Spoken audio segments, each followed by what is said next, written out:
Direct from Foxborough, Massachusetts, the gem of Norfolk County, and taped at the studios of Foxborough Cable Access. It's Foxborough Central. And here's your host, Bob Hickey. And welcome to another fantastic episode of Foxborough Central.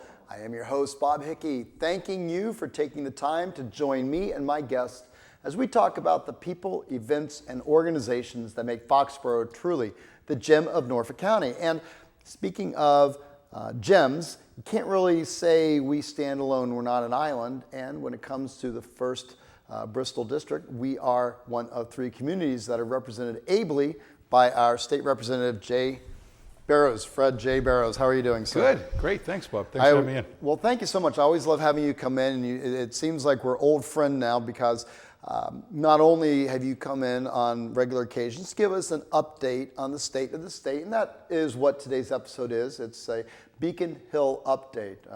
Mr. Barrows is generous enough of his time to stop by once a year to let us know how things are going, what is happening, and how it affects Foxborough.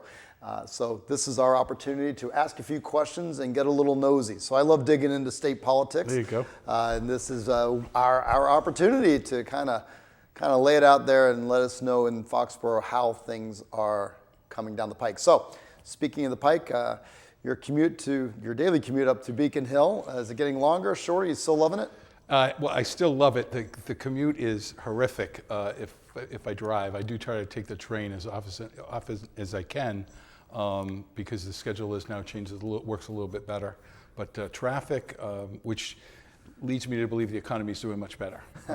So there's a lot of us out there fighting our way in and fighting our way out. So it's not any short of one way or the other. Well, I'm fully supportive of the train, and I'm a user of, back when I first met you, well, actually I first met you when you volunteered here for Foxborough Cable Access during the auctions that we would have, the live auctions. So that, of course, putting on my Wayback Machine hat, as I am wont to do. Sorry about that, folks.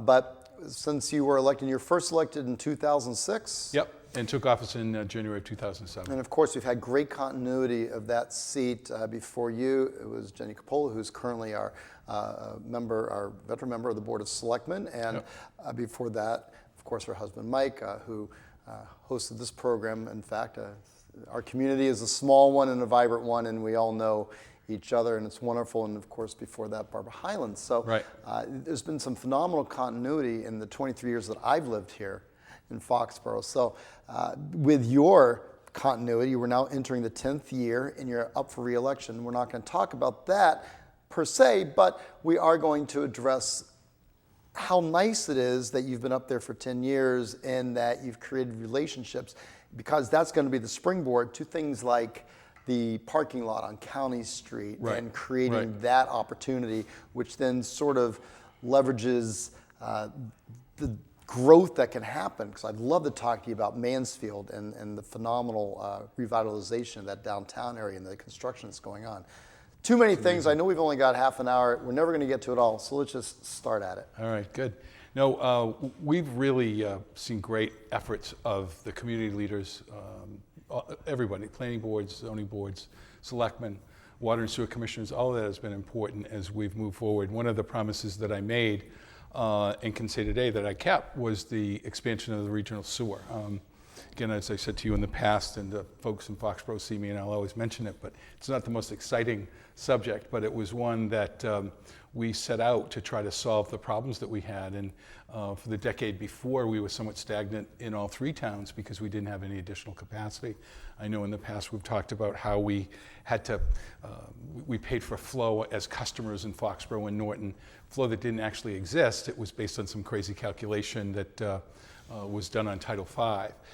So what we were able to do was convince Mansfield that they could divest their ownership of the plant in Norton, located in Norton, and ask Norton and Foxborough to step up and become owners. Partners. And so a regional district was formed. We had a lot of success with the state getting some waivers. And the really best news of all, it's underway now. It will involve the three towns, plus Easton is going to be using part of the flow, as well as Sharon. So it's one of the few in the state that has brought that many people together, that many communities together, to service a need that is it's a basic necessity. So you just glossed over 8 years worth of work by that. saying, and we got a few waivers from the state. I'm going to insist that you dig into that a little bit, because there was legislation at multiple levels that needed to be introduced and passed, but also education, a tremendous amount of education.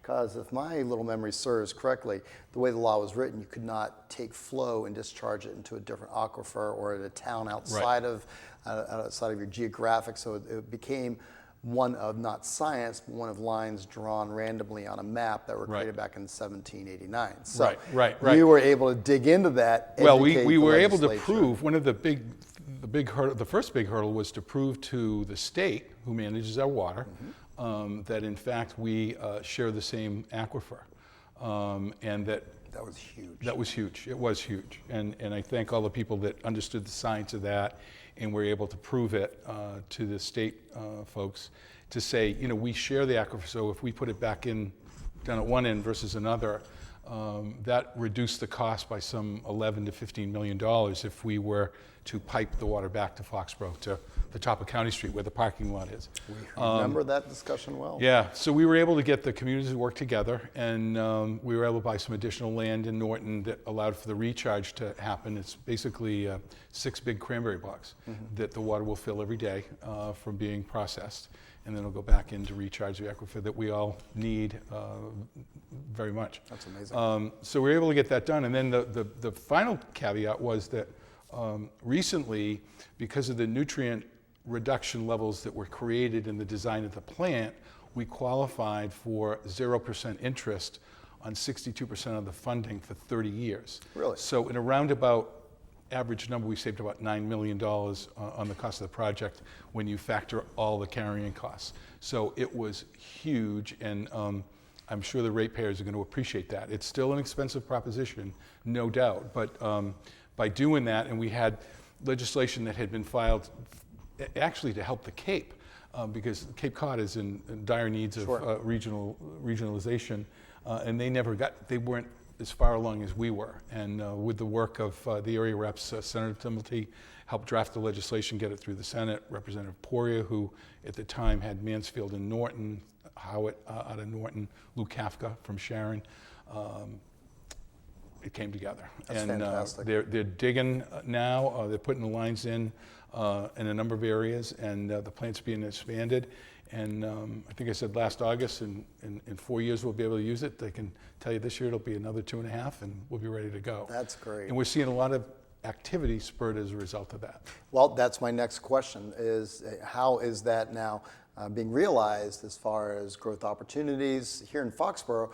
We know next door to our studios, for those of you who don't know, is the Bach building, and for many years there was a need or a desire to put a laundromat in, and that never happened because we didn't have flow. Now, whether that is on the agenda or not is beside the point, but it just gives you an example of how business was constricted due to the Title V restrictions that were in place and caused maybe a real, maybe not a real flow crisis. So given the changes and the approvals, and we here in Foxborough, of course, approved the project, where do you see Foxborough going as far as where we're at? We have a new, our new town planner has finalized the growth model through the community planning process.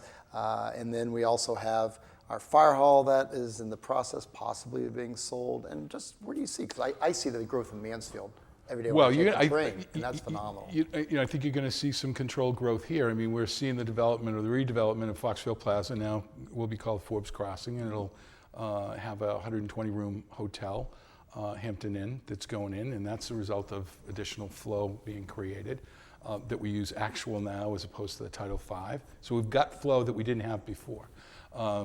Kennedy Donovan redeveloping their corner down on Central and Commercial. Bigger building, more space, more capacity now. I know the Water and Sewer Commissioners are looking into the feasibility of expanding capacity in downtown around the Common, and specifically to take care of the firehouse in that whole side, if you will, the south side of the Common. So we'll see some things happen there. The Domain is going in down off of Fisher Street. That's a big project there, and others will come. I'm sure others will come as things continue to evolve. It gives us the ability to allow in the Foxborough Commerce Center those people that might want to expand there.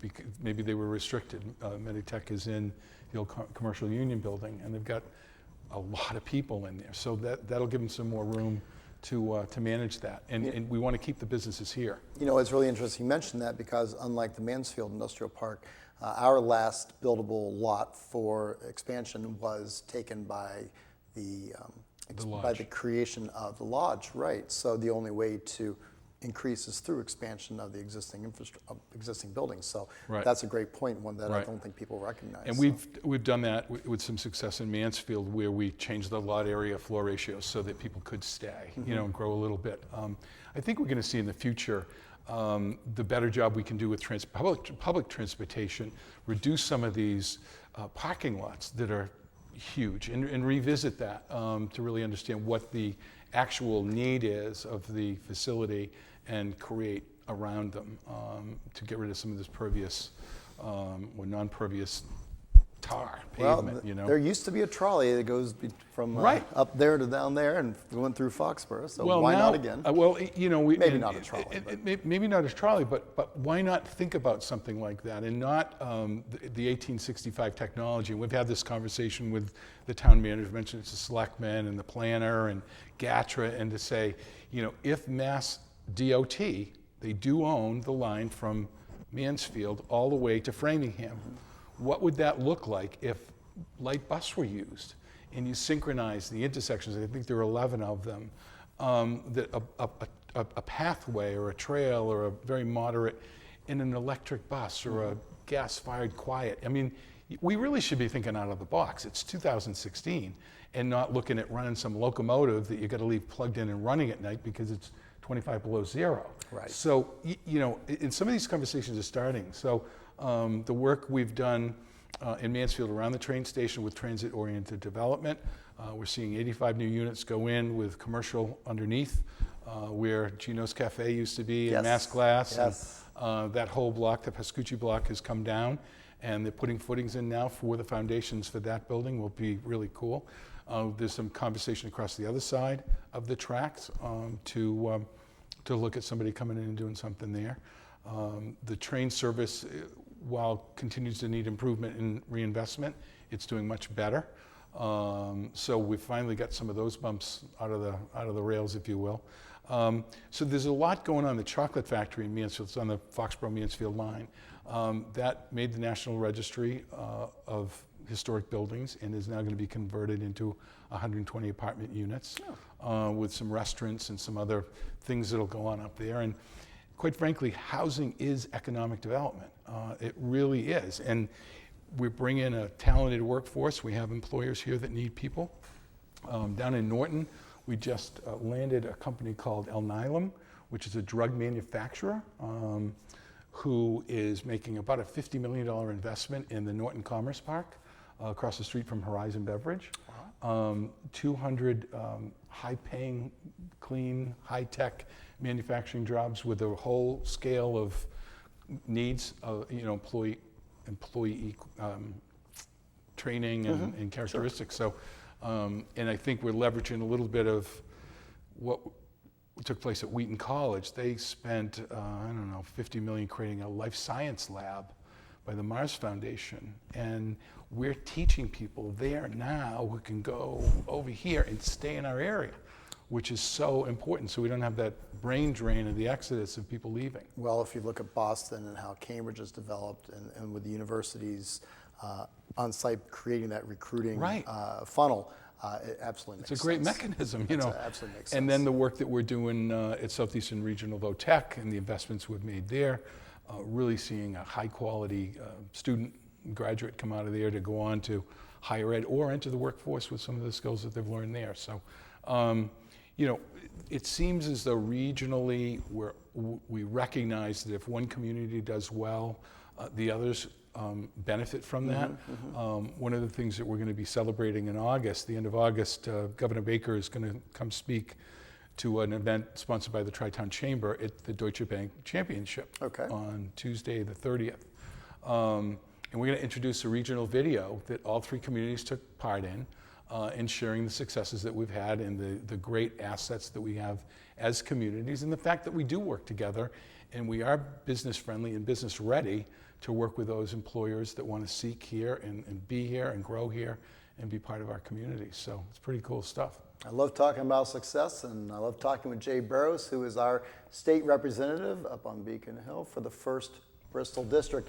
He's been gracious enough to stop by, so I'm going to give him a little opportunity to share how you can get in touch with him if you have any concerns, questions, or you want to just call him and say, hey, you're doing a great job. You can call him at the office at 617-722-2488, or as always, you can email him at f.jbarrows, of course. His mom named him Fred, but we know him as Jay. f.jbarrows@mahouse.gov. Are you on Facebook yet? I do have a Facebook account that folks can post questions. It's really scary. Wow. But the heavens have moved. Yeah, exactly. So the young, the interns that we have this summer, many of them are helping us try to get up to speed with Twitter and Snapchat and all that stuff. The way business is done these days, It is crazy. But it's a learning curve for me as an old curmudgeon, I guess now. But enjoying it, and again, enjoying to see what goes on in our communities, the work that people are doing, the volunteers that make all these things happen. Truly, we're blessed to have communities that we do. Well, let's talk. And getting back to the regional approach, I know that you have worked to commission a study of the 140 corridor coming from Norton into Foxborough. And, many of us are curious, concerned about that Commercial Street, Central Street intersection. We're curious to know how the traffic is going to work with the new Forbes crossing. Maybe you can give us 2 minutes on that. I think that relates to Beacon Hill because I'm going to work it through anyway because I'm curious and this is my program. So there we go. Good. Well, one of the things that through the efforts of Ginny Coppola was one of them, very outspoken advocate to try to get some things done on 140. So we've been kicking this around for a while.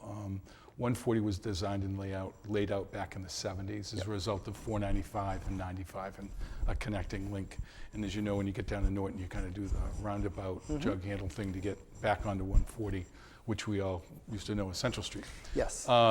So Commercial Boulevard, as it's known, has some tremendously high traffic counts. The 106 and 140 intersection is horrific.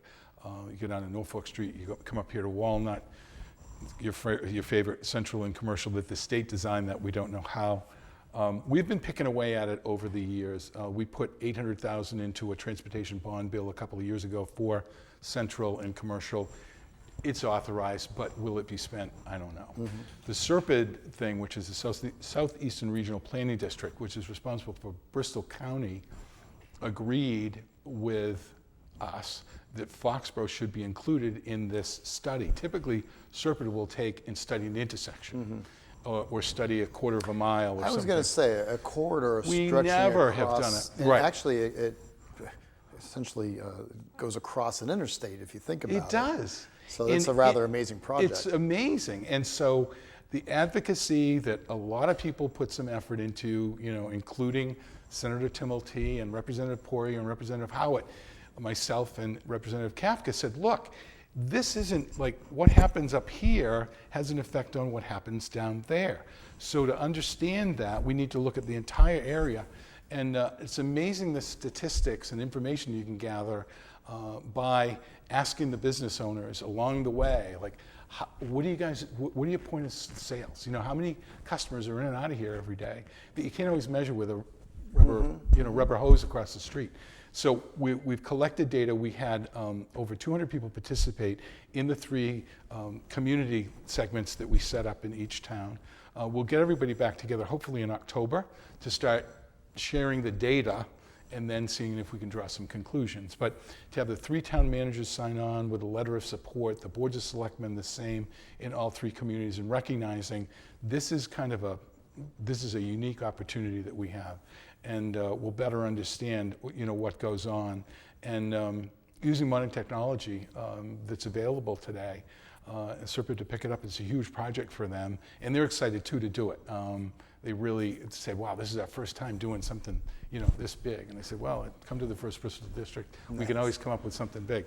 But down at another one of my favorites is the Forbes and Copeland Drive intersection in the back of, which will be the front of Forbes Crossing with the hotel. So we had a discussion, because what we did was we did two bus rides. One, we took the Jay Ash, who's the Secretary of Housing and Economic Development.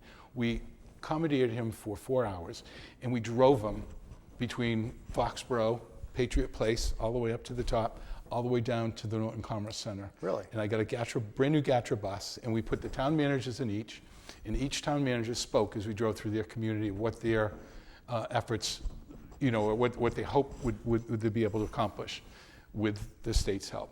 And then the other thing that we did was we grabbed Mass Highway people, and we commandeered them, and we took them right over here at the senior center. We put them on a bus, and we said, come with us. We want to show you 140, and we want to show you Copeland Drive, and we want to show you Forbes Boulevard, and where Jake and Joe's is, and all of this stuff.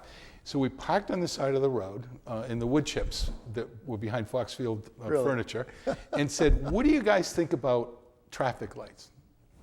What do you think about a roundabout? And they said, a roundabout would probably be a great idea. One maybe on steroids, but one that would allow the flow of traffic off of Commercial onto Forbes. It's going to be very busy. And there are a lot of close calls now because no one really pays attention. It's a cavernous area. You've got blinking light, and you got faith in the guy coming from the left that he's not going to shoot across before you make your left. So the roundabout, again, perhaps on steroids, will be enough to service that, so we don't have traffic backing up onto Forbes Boulevard, then back onto Commercial Boulevard. And we're at 75%, the plan is complete.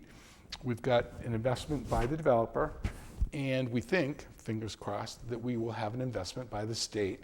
Last week, we passed an economic development bill that recharged MassWorks, and that's kind of with a shake of the head from the Secretary of Economic Housing and Economic Development, that is an important component in the development of Foxborough and the protection of our motorists. And so they're in, and I think we'll hear about that soon, that they're going to help us fund that. And again, with the help of the developer and the blessing of Mass Highway, who gets to say yea or nay to a crosswalk. Right.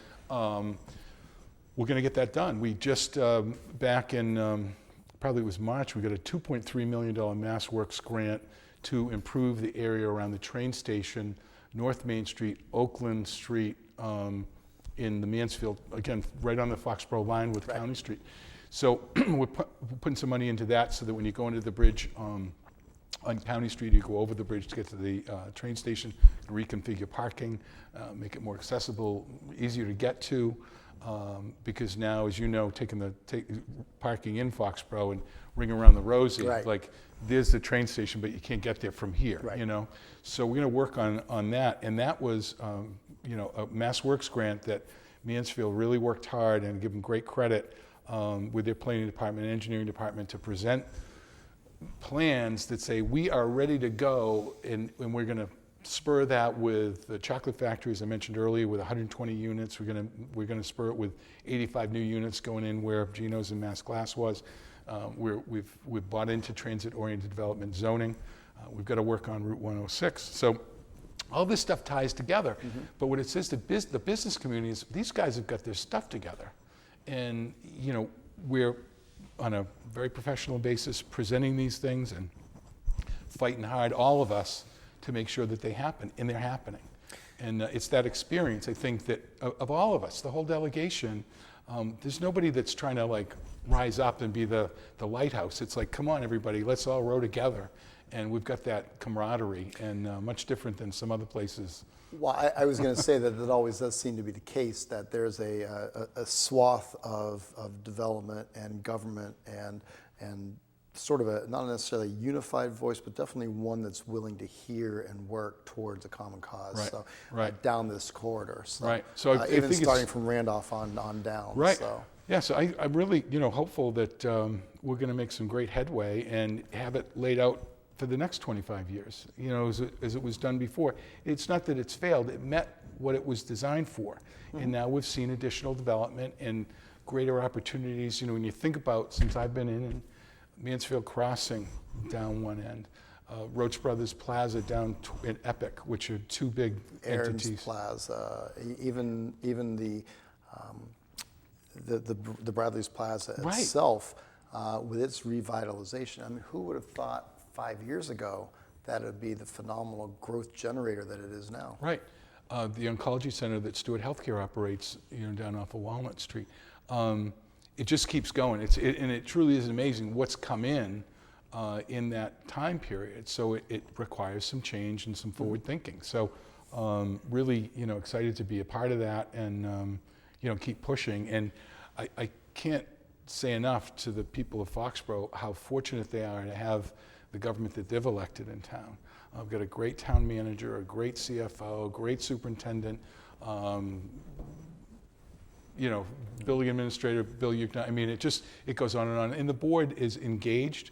We're working right now on additional liquor licenses that were requested at town meeting for both Forbes Crossing as well as some economic nodes. And the economic nodes, that's the new terminology that we now so working come on to that. understand, yes. So in fact, there's a vote, I believe tomorrow night, of the Board of Selectmen to validate the language that the state has changed. We always change something. Got it. So we're doing that on Tuesday, and then we're going to really full bore ahead to get those past this session. And and we've been down that road before. If you remember when Patriot Place came in, we needed to do that, and Chestnut Green, and we were able to get those through. The initial 12, and then the 2 for there, and then absolutely. Yep. So, But I was the liquor license king for a number of years. I lost last week to Somerville, who got 65 licenses. 65. So it's not like a hat in hand anymore. Say, hey guys, I need this. So, but it's interesting. But again, a lot of communities are looking at it as an economic development opportunity. We did it in Mansfield with 7, and we're going to do it here in Foxborough with those 9 plus the 2, and make it happen. And that would be great because the town voted, they wanted it, and Right. it would be great that Very up on supportive. Beacon Hill you're able to make that go through. We are so out of time, and I love talking about Beacon Hill, and I really appreciate your tying that whole thing back to the Beacon Hill segment that we're talking about. The final thing is you are a leader up there with the Republican Party, with Governor Baker coming on board. How have you seen the tenor up on Beacon Hill lately? Is it her or is it together? No, I think it's together. We've just gone through a very difficult budget, and it required the governor and we're looking at it today, had to veto about $250 million of additional spending. We have a hole in the budget expected to be close to $1 billion. Capital gains didn't come in as high as we had anticipated, and there were refunds made that I don't think people were anticipating either for 2016. And again, we've got an economy, the GNP isn't running on all 8. It's anemic. And that does have an impact. And the budget that was passed doesn't require any new taxes or fees, because I think we understand, both the Democrats and the Republicans, that this is not a time to be increasing taxes. It's not a time to be lowering necessarily either, but it's a time to tighten our belts, get government back in. We've got the budget this year is a 1.3% increase over last in total spending. That's very modest. It's very modest. And again, I think we started out with a little bit higher hopes. We did maintain the funding that we had projected for local aid and Chapter 70 funding. There have been some adjustments to a lot of other things that have been cut severely, or they didn't get the increases that they'd hoped. But this governor and the House certainly agree to continue to fund education and to keep our promise to the folks back in the communities that are making the money and sending us the money, that we're going to give it back in the form of local aid so that they get some property tax relief. So that's what we're trying to do, but it has been a difficult budget, and hopefully we'll get it right and that we don't need to make additional 9Cs. But Governor Baker is well respected. He was part of government for a number of years in A&F, Administration of Finance under Weld, and he did HHS, which now represents about 53% of our budget, so he gets it. He understands it, and I think he's well respected by our House Speaker, Bob DeLeo, and Stan Rosenberg, the Senate President. So they're working together, and they don't always agree. Not supposed to. That's not supposed to. Not But supposed you know, good debate usually ends up with some really good ideas. With stronger solutions. Yeah, and I think you know, Governor Baker understands that he doesn't have a majority of Republicans. He doesn't have a majority to uphold a veto.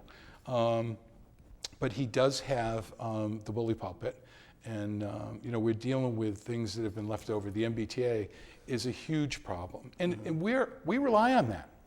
You know, And we're part of the district here in exactly, Foxborough, so. exactly. So we've got some expectations that it's supposed to meet. So you know, we had a fare hike, we had to go up, but again, to reinvest.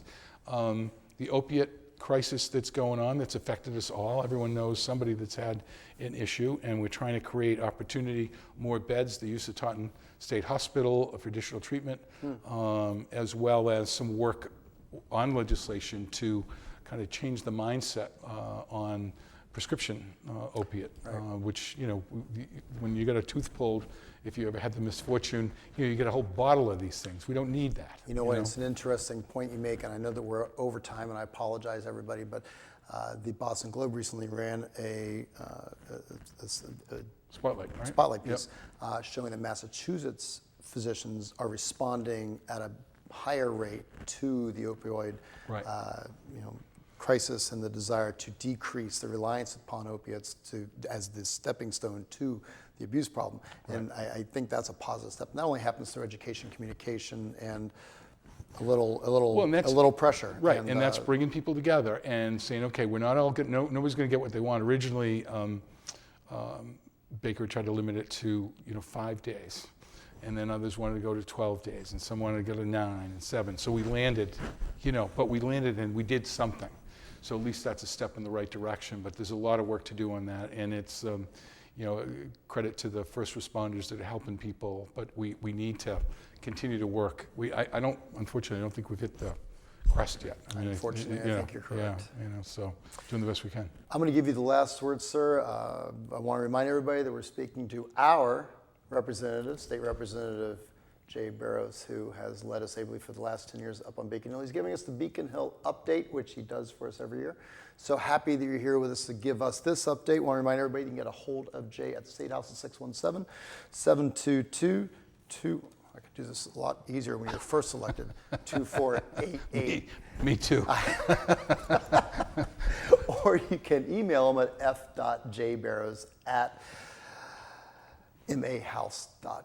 Jay, thank you so much for coming out here. Thanks. You get the last word. Well, it's truly an honor and a pleasure to serve the community of Foxborough, Mansfield, and Norton, and to get people to work together and collaborate and share ideas and best practices. And we're seeing a lot of results of those efforts. And I'm really excited about the governor coming out here at the end of August and to hear some of the successes and to see what we're doing.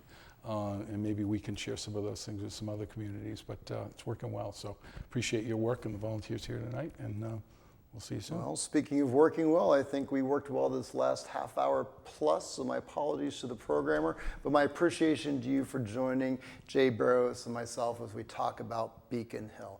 I love having these types of discussions because, frankly, I like talking about this, and I hope you did as well. And I hope you'll join me next time here on Foxborough Central as we learn more about the people, events, and organizations that make Foxborough the gem of Norfolk County. Until next time, folks, have a great day. Take care.